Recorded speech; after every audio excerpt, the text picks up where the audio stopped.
السلام عليكم ورحمة الله وبركاته، كل سنة وانتم طيبين. فيديو النهاردة أنا عامله مخصوص عشان أجاوب فيه على الأسئلة كتير من اللي جت على فيديو الأخ ربيع اللي هو وصل أستراليا عن طريق فيزا العمالة المهرة. هحاول النهاردة إن أنا أساعد في ناس كتير أنا عارف إن هم ما عندهمش السكيلز أو ما عندهمش المهارة إن هو يتعامل مع الكمبيوتر، إنه يدخل بنفسه ويدور على وظيفته. في نفس الوقت هحاول إن أنا أوضح أكتر إيه الوظيفة اللي أنت تبحث عنها، تعدل السيرة الذاتية بتاعتك بحيث إن تزود فرص قبولك إن شاء الله بإذن الله لما تقدم على الوظيفة المظبوطة. وبرضه هتكلم معاك عن ايه هو مستوى الانجليزي المناسب اللي يناسبك قبل ما تفكر انك تقدم على الفيزا دي او انك تقدم على وظائف، لان ده نقطة مهمة جدا. قبل ما ندخل على الفيديو ونتكلم بالتفصيل انا هطلب من حضرتك طلبين بس بعد اذنك، اللي هو ان انت لو هتشوف الفيديو فعلا نيتك انك تقدم وتاخد وظيفة باذن الله وتيجي استراليا، انك تشوف الفيديو كامل بدون استقطاع. والطلب تاني بعد اذنك بمشاركتك الفيديو او عملك لايك للفيديو ده بيزود فرص انتشاره، وممكن يكون مصدر او فتح باب رزق لاخ من اخواتك في كل الوطن العربي باذن الله. زي ما اتفقنا وشرحت في الفيديو اللي فات ان الفيزا دي مجرد انها فيزا عمل مؤقتة لمدة 6 شهور. بس الميزة اللي فيها ان انت بتيجي هنا على الشغل على طول، من اول يوم بتوصل فيه البلد بيكون صاحب العمل منتظرك، وبحيث انك تبدأ من اول يوم انك بتنتج فلوس. عكس طبعا ان في فيديوهات كتير بتنصح الناس انها تيجي على فيزا سياحة او تيجي تدخل البلد بأي شكل كان بدون حق العمل وبعد كده يقدموا على فرص لجوء. فليه انا ما بحاولش ان انا دايما اشجع على الفكره دي؟ لان الفكره دي مش مضمونه امتى تاخد حق العمل عشان تشتغل في استراليا. ففي الفتره اللي انت بتقعد فيها لحد ما تاخد حق العمل، سواء انك تقدم على لجوء او سواء انك تحصل على فرصه عمل او عقد اللي هو سبونسرشيب زي اللي انا بتكلم عنه ده، فده معناه ان سيادتك هتكون موجود في البلد بتصرف من جيبك الخاص لمده طويله. علشان كده انا دايما بحاول ان انا احذر من الحته دي، لان فيها ريسك عالي شويه ان انت ممكن تخسر فلوس كتير لحد ما تبدا انك تجني فلوس، ولسه برضه في مخاطره ان لا قدر الله انك ما تقدرش تغير ظروفك لفيزا عمل او فيزا لجوء، ان ممكن تترفض وترجع بلدك ساعتها. عشان كده انا فعلا بشجع على موضوع فيزا اللي هي العماله المؤقته دي. احب بس اقول حاجه ان انا فعلا فوجئت بيها، وان الحمد لله من ساعه فيديو ربيع ده ما نزل ان في اتنين الحمد لله نجحوا ان هو يوصل لصاحب العمل، يقدم السيره الذاتيه بتاعته لصاحب العمل، يتواصل معاه ويعمل معاه مقابله. وان هو الحمد لله انا في واحد يعني منهم انا اعرف شخصيا ان هو خلاص المحاميه، ان صاحب العمل عين محاميه ليه، وان هو بيقدم دلوقتي قدم الفيزا تقريبا وخلاص ان شاء الله بامر الله منتظرين رد الهجرة. وأول بإذن الله ما تتقبل الفيزا بتاعته أنا هشارك معاكم الأخبار السعيدة. وأول ما يوصل إن شاء الله أستراليا، أنا عارف إن هو بيتفرج علينا دلوقتي، إن شاء الله بإذن الله أنا مستنيه، وبإذن الله نعمل فيديو معاه ونوري الناس إن الموضوع فعلا متاح، وإن بإمكانياتك أنت وبخبرتك بإذن الله إن شاء الله الموضوع ماشي، وإن أنت تقدر تيجي هنا على عمل. مين الشخص المناسب بالنسبة إنه يقدم على الفيزا دي؟ احنا اتفقنا ان الفيزا دي مش محتاجة امتحان لغة، مظبوط، لان هي مجرد فيزا مؤقتة. بس عشان تيجي هنا، لما بتيجي هنا هتحتاج لسه انك تذاكر وتعمل الامتحان الانجليزي لو انت محتاج انك تقعد فترة اطول من فترة ال6 شهور. الميزة ان انت بتقدر توصل البلد وتشتغل بدون امتحان الانجليزي، بس ما تنساش ان انت لسه محتاجها. طب ايه هو مستوى الانجليزي المطلوب علشان تحاول انك تقدم دي؟ طيب، يبقى عشان تفهم الكلام ده احنا زي ما اتفقنا، انت هتدخل دلوقتي وهندخل دلوقتي على الموقع الوظائف وهنقدم على وظيفة.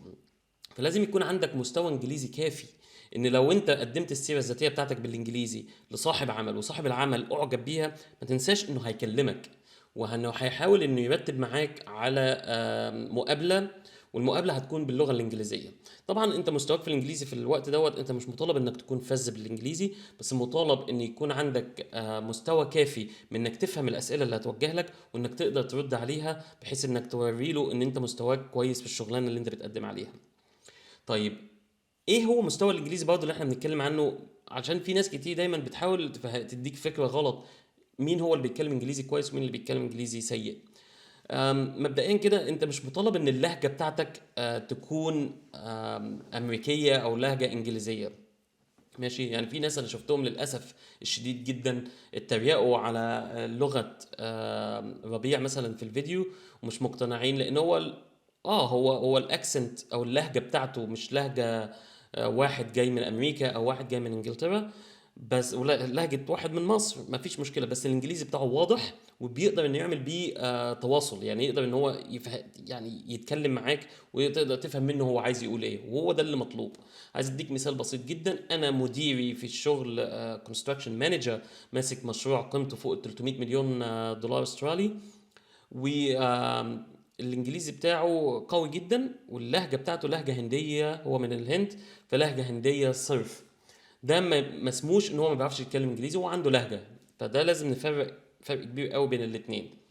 فزي ما اتفقنا، ده الليفل اللي انت المفروض تكون واصل ليه انك تقدر تعدي مقابلة العمل. دلوقتي هندخل على الكمبيوتر ونخش على المواقع الرسمية، وهسيب لك اللينك المواقع في الوصف.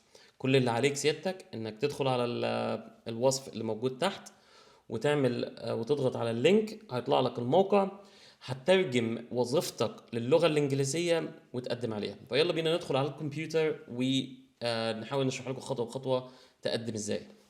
دلوقتي زي ما انتم شايفين على الشاشة، ده موقع انديد.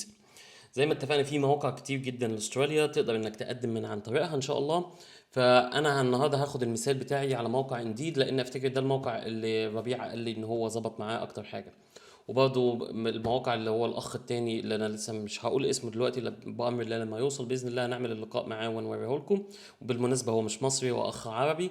ف مواقع، في عندك موقع اللي هو seek.com.au، وفي موقع اللي هو طبعا موقع لينكد ان، وموقع انديد. طيب انت تدخل زي ما انت شايف سيادتك على الموقع دوت، هتلاقي فيه بيقول لك مثلا ايه اللي هو وات، اللي هو ايه وظيفتك وفين. طبعا احنا نفتح المكان كله في استراليا ونبدا ان احنا نقدم. طبعا بص، زي ما انا كنت سبت لكم في اللينك، لما تيجي مثلا هناخد مثال مثلا اللي هو ايه، انا كاتبه اوريدي وبحثت عنه قبل ما وانا بعد الفيديو، اللي هو الشيف، طباخ مثلا. بتكتب جنبيه على طول اللي هو سبونسرشيب. يعني ايه سبونسرشيب؟ ان واحد يكفلك او ان واحد يقدم لك فيزا.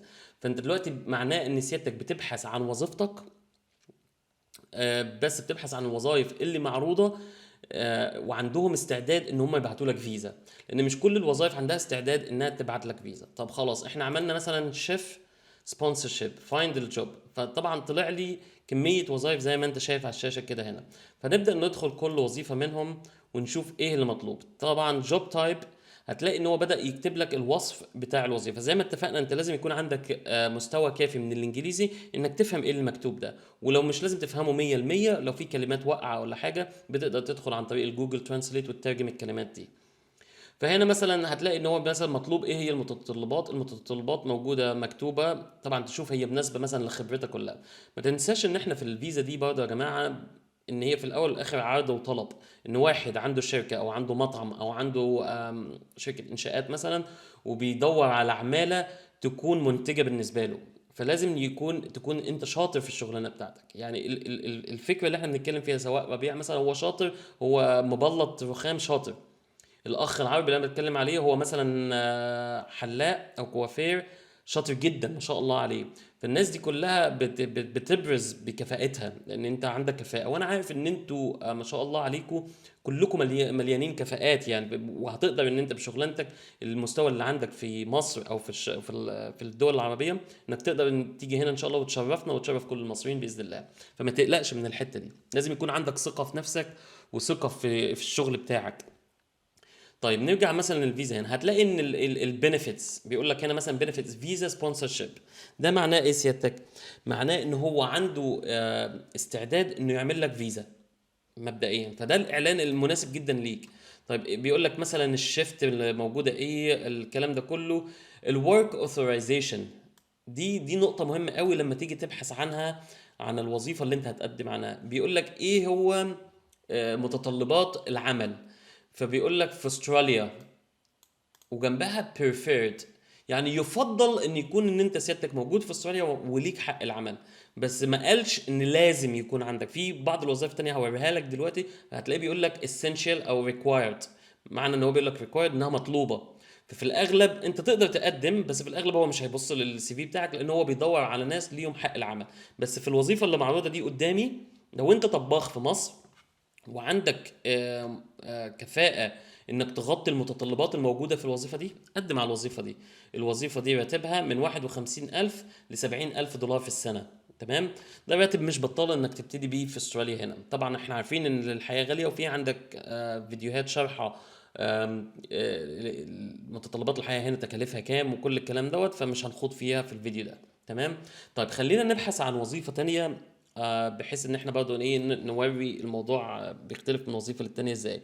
فمثلا هنحط كاربنتر، ماشي، اللي هو نجار. لو انت راجل نجار، افتكر كاربنتر ساعتها هيطلع يا اما نجار ابواب وشبابيك، او هيطلع مثلا نجار اللي هو نجار مسلح. فخلينا نشوف ايه اللي هيطلع. انا ما عنديش فعلا فكره. فده اول وظيفه هنا مثلا، هتلاقيه بيقول لك successful will need at least 2 years of experience in residential and commercial carpentry. دي معناه ان الوظيفه دي سيادتك ان انت تكون نجار ابواب وشبابيك. طبعا انا عارف ان احنا في مصر، انا اشتغلت في مصر سنه ونص، صحيح مش كتير، بس اشتغلت في الشرق الاوسط. بس انا عارف ان احنا عندنا كفاءات كويسه جدا انك هتيجي هنا. بالنسبه للكفاءات اللي موجوده هنا، ان شاء الله باذن الله هتكون مستوى زيهم ان ما كانش اعلى بكتير كمان. طب الراتب اللي معروض ايه؟ 32 دولار ل 52 دولار للساعه. ده حاجه جميله. البنفيتس بيقول لك كمباني كار، هيديك عربيه وهيديك فيزا سبونسرشيب. ده معناه انه برضه ناوي يضمنك. الاختلاف اللي انا شفته شويه في الوظيفه دي، ان هو تنزل هنا شويه تلاقي في الورك اوثرايزيشن هتلاقي استراليا بيقول لك ريكوايرد. يعني ده معناه ايه؟ معناه ان هو عايز واحد يكون موجود في استراليا، ممكن على فيزا عن طريق حد تاني، او على فيزا مثلا هتنتهي، وهم عندهم استعداد ان هم ان هو يجدد لك، يضمنك ويعمل لك فيزا، بس لو انت موجود في البلد. فافتكر ان اعلان زي ده مثلا، انا شايف ان لو مكانك مش هقدم عليه، او ممكن اقدم وما احطش امل كبير عليه، لان ده معناه ان هو عايز ناس من جوه البلد. طيب، هل ده معناه ان نيأس؟ لا، ندخل الاعلان اللي بعديه ان شاء الله. نفس الكلام. افتكر برضه هو عايز نجارين ابواب وشبابيك موجوده هنا. آه، بيكون في متطلبات كتير undertaking of aspect carpentry trades. نفس الكلام اللي هو للمباني والكلام ده كله.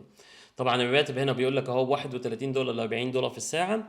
البنفيتس فيزا سبونسرشيب، هو عنده استعداد انه يعمل لك ايه، انه يعمل لك فيزا. بس هل معناه ان هو عنده استعداد انه يجيبك من بره البلد؟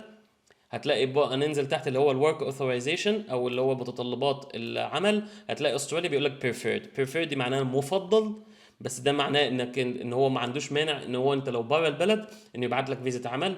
فطبعا ايه هي الفيزا العمل؟ يا اما هيقدم لك على فيزا عمل لو انت عندك امتحان لغه. وطبعا عشان انا عارف ان اغلب اللي هو التعليم المتوسط بيعانوا شويه ان ما كانش، وعلى فكره والتعليم العالي. يعني انا نفسي سقطت في امتحان اللغه الاولاني، انا دخلت امتحانين. ومهندس احمد موهوب في فيديو برضه اللي هو الطيور المهاجره، قال لك انه سقط 3 امتحانات لما عدى. فاحنا عارفين ان الامتحان بيكون صعب، عشان كده ده حل سهل جدا. بدخولك البلد بعد كده بتقدر ان انت تقدر ان انت بتنمي اللغه بتاعتك بشكل اسهل. بتقدر ان بتكون اوريدي خبره عندك في البلد، وبمجرد وجود خبره عندك جوه البلد، ده في حد ذاته بيسهل عليك كتير بعد كده انك تحصل الشغلانه التانيه والتالته. هندخل بعد كده على الويب سايت تاني ونشوف وظيفة تانية. مثلا في ناس سألوني على تراك درايفر، او اللي هو سواق معدات الشحن التقيلة. فهنحط تراك درايفر سبونسرشيب. هتلاقي مثلا ايه، هتلاقي في تراك درايفرز، في ليبرز، هتلاقي دي اول وظيفة طلعت. طيب في مثلا بيقول لك اللايسنس، لازم تراك لايسنس، يس وات تايب بريفيرد. هو مكتوب لك ان انت لازم يكون معاك رخصة سواقة، يفضل ان يكون معاك واحد رخصة سواقة. طيب الورك اوثرايزيشن او متطلبات العمل، بيقول لك في استراليا يكون ليك حق العمل، يفضل بس ما قالكش انه لازم. فتقدر تقدم على الوظيفة وتشوف رد فعل الراجل. لو هو اعجب بالسي في بتاعه هيتواصل معاك ويقول لك على المتطلبات. فدي النقطة المهمة. طيب فرضا ان انت خلاص لقيت الوظيفة اللي على مزاجك اللي انت بتقدم عليها، طب انت ازاي تحسن من السيرة الذاتية بتاعتك بحيث ان تعلي فرص قبولك عند صاحب العمل دوت لما تقدم السي في؟ بص، دي من نصيحة لريكروتر او اللي هو موظف توظيف اول ما جيت استراليا. قال لي اهم حاجة انت كمهندس مدني مثلا انك تغير السي في بتاعك بحيث انه يتكتب بنفس الشكل اللي مكتوب بيه او اللي بيطلب بيه مهمات المهندس المدني هنا في استراليا. فمثلا ندخل على اي وظيفه، هناخد مثال كمبيع. مثلا هو عمل ايه؟ هو دخل كتب التايلر سبونسرشيب، اللي هو ده مبلط وتكون فيزة يكون تحت فيزة عمل. ودخل اول اعلان مثلا هنبص عليه، هتلاقي الاسينشال سكيلز نيدد، يعني المتطلبات او المهارات المطلوبه في المهنه دي. هتلاقي ان هو مثلا هتلاقي بص كام نقطه، واحد اتنين تلاته، تقريبا حوالي 10 نقط مطلوبين. فانت سيادتك تحاول ان انت تروح تاخد الكلام دوت، يعني preparing floors and other substrate to correct levels and falls. يعني هو مثلا بيقول لك ان انت بتعد ال الارضيات بحيث ان انت بتظبط السبسترات. انا مش عارف اترجمها ازاي بالعربي بصراحه، بس ايه، ان انت بتظبط الليفل بتاعك بالمناسيب، واللي هو السقوط ناحيه اللي هو البلاليع مثلا او الحاجات دي. المهم القصد من اللي انا بقوله ان انت تروح تشوف ايه هو السكيلز المكتوبه، ايه اللي هو دايما المتطلبات المطلوبه للمهنه بتاعتك، تعمل عليها سيرش وتحاول انك تاخد كوبي بيست، يعني اللي هو تنسخ المتطلبات دي وتحطها في السي في بتاعك. طبعا ما بقولكش تروح تاخدها زي ما هي، لازم تاخد المتطلبات اللي انت تقدر تنفذها، لان هيتعامل معاك مقابله وهتتقفش لو انت ما عندكش فكره انت كاتب ايه. فده باختصار الفكره كلها، ازاي تكتب السيره الذاتيه. انك بتجيب وظيفه بالمنظر ده، وبتقوم معلم على الحاجات اللي انت بتعرف تعملها وتاخدها بنفس الشكل المكتوب. ايه السبب في الموضوع؟ زي ما بقول لك كده، ان دلوقتي علشان صاحب العمل بيعمل اعلان وظيفي، بيجي له تقريبا ما كانش الافات من الناس بيقدموا للوظيفه دي. فما عادش زي زمان تلاقي ان صاحب العمل بيفتح سي في ويقرا. لا، في برامج دلوقتي هو بيحط جواها السيفيهات، والبرامج دي بتقول له ايه السيفيهات اللي مشابهه للمتطلبات بتاعه الوظيفه. فهي السوفت ويرز دي بتشتغل على انها بتطابق الكلمات بنسب قد ايه متطابقه مع الاعلان اللي هو ايه المطلوب. علشان كده دايما بحاول اقول لك خليك انت ذكي، وحط في السيره الذاتيه بتاعتك الاسلوب اللي بيطلب بيه الوظيفه، ده نفس يكون الاسلوب اللي انت بتكتب بيه السيره الذاتيه بتاعتك. ده تقريبا باختصار اللي انا كنت عايز اقوله لك في الفيديو. هي دي المواقع اللي انت بتقدم عليها، وده الاسلوب اللي انت هتقدم بيه، ودي الوظائف اللي معروضه. الموضوع في الاول والاخر هو عباره عن رزق من ربنا، وده شغل ولازم تكون انت ستاند اوت، او تكون انت شاطر في المهنه بتاعتك. انا عايزك تكون واقعي. بمعنى ايه؟ بمعنى ان انت عارف كويس ان انت عندك مهارات عمل معينه وبتقدم على وظيفه. فان شاء الله باذن الله ربنا يسهل وتتقبل في الوظيفه دي وتستاند اوت، بحيث ان صاحب العمل يشوف السي في بتاعك وانه يعمل معاك مقابله، وان ان شاء الله باذن الله الموضوع يعدي. بس في نفس الوقت ما تحاولش انك تضحك على نفسك. بمعنى لو انت ما عندكش مهاره او ما عندكش خبره في مجال معين، ما تحاولش ان انت تضحك على نفسك وتستسهل وتقدم وتفتكر ان الناس هتقبلك، او تكسب انك تغير في السي في بتاعك او تكذب فيه، لانك هتعمل المقابله وهتتكشف. فلو انت ما عندكش مهارات معينه او ما عندكش خبره في مجال معين، كل اللي مطلوب منك بمنتهى البساطه جدا في حلول تانية انك تيجي بيها البلد، وزي ما اتكلمنا عنها 1000 مره قبل كده، انك تيجي تدرس حاجه. او بلاش يا سيدي ان انت تقعد عندك وتدرس حاجه عندك وتاخد مهنه مثلا او تتعلم مهنه، تاخد خبره فيها كذا سنه، وبعد كده تيجي تقدم هنا. تمام. الفكره كلها بمنتهى البساطه، تقديم على شغل هنا زي التقديم على اي شغل سواء في مصر او سواء في الخليج او سواء في اي مكان. لازم يكون عندك الخبره الكافيه اللي تخلي صاحب العمل انه يبقى عايز يعينك، بحيث ان هو كمان يستفيد منك. دلوقتي ده باب رزق جديد موجود، وفي ناس بتقدم وبتتقبل. والموضوع في الاول والاخر ده رزق بإيد ربنا. كل اللي علينا ان احنا بنفتح الباب وان احنا بنحاول نقدم، وان شاء الله باذن الله ربنا يجعل لكم رزق في البلد هنا. ما انساش قبل ما اختم، يا ريت لو بعد اذنك تعمل لايك للفيديو، لان ده بيزود التفاعل، وممكن فعلا زي ما قلت قبل كده انه يوصله الواحد. ممكن يكون الفيديو ده سبب في انه يكون باب رزق ليه. فحاول تشيره وتشير الخير مع الناس، وربنا يا رب يكرمكم كلكم، ونشوفكم باذن الله كلكم على خير. شكرا، اشوفكم على الفيديو الجاي.